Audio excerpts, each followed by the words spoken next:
Wahlul 'uqdatam min lisani yafqahu. Bapak, Ibu yang sekalian yang berbahagia, malam hari ini kita masih menyelesaikan sisa dari ayat kita yang masih tersisa 2 ayat. Yang sebetulnya kalau kita mengkaji ayat per ayat kembali menurut penafsiran yang berbeda, kita sebetulnya akan menambahkan pengertian yang lain, pengertian yang berbeda lagi, bahkan mungkin bisa lebih luas lagi, karena ayat Quran ini memang seperti permata yang dia itu sinarnya bisa menyinari ke segala penjuru. Jadi setiap waktu, setiap masa, para penafsir selalu memiliki pengertian yang berbeda. Ada satu tafsir lain, yaitu tafsir yang ditulis oleh banyak ilmuwan dari ITB, tafsir Salman.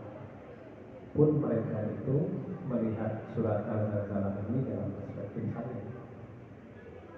Itu lebih menarik lagi. Beberapa ayat yang bicara tentang kiamat juga dalam tafsirnya Ahmad Al-Quni almarhum, dan beliau membahas dalam perspektif saya juga. Nah, itulah ayat Al-Quran. Ya, semakin kita melihat, semakin dalam, semakin kita akan menemukan keagungan, kebesaran dari ayat-ayat suci Al-Quran tersebut. Sebagaimana yang saya sampaikan pertemuan kita sebelumnya, jikalau waktu kita sampai atau masih ada tersisa, kita coba masuk sedikit kepada surat Al-Baqarah, sehingga nanti di minggu berikutnya kita bisa langsung ke ayatnya.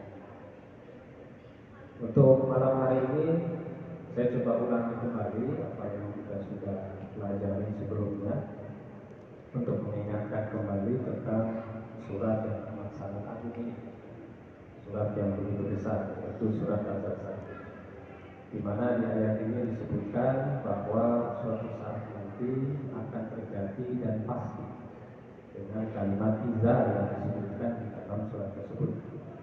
Apa itu? Yakni kehancuran alam semesta.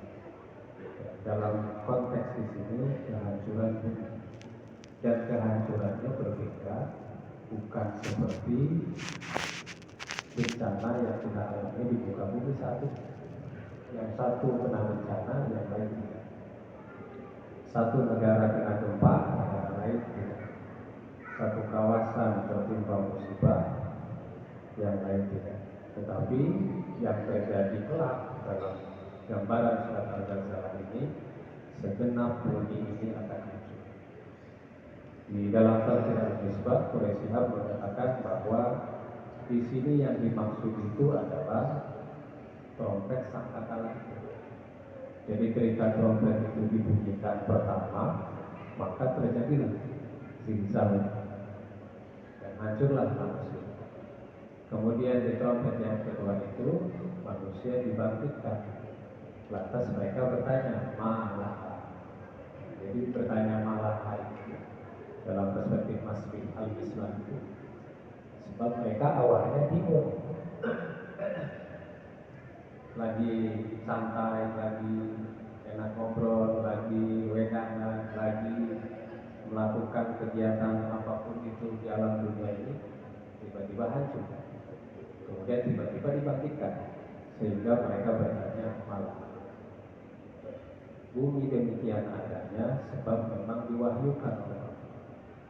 Wahyu itu sendiri kita sudah menyebutkan pengertian lain, kita tambahkan pengertian lain lagi, bahwa dinamakan wahyu sebab datangnya amat sangat cepat. Ya, disuruhnya Musa memukulkan tongkatnya, dan Musa nggak bisa ngapa-ngapain, ya sudah langsung pukul saja. Isyarat cepat, dan orang yang menerima hanya ya oke, kira-kira begitu. Pun yang terjadi dengan kehancuran. Dan kemudian peristiwa yang paling besar setelahnya itu, jadi ada siapa itu namanya, beliau itu senior saya di Al-Azhar, ketika beliau menjelaskan tentang kejadian yang dahsyat pada hari kiamat di surat Al-Mudaththir. Beliau mengatakan bahwa yang mengerikan itu bukan peristiwa kiamat. Saiful Bahri, mohon maaf, ini senior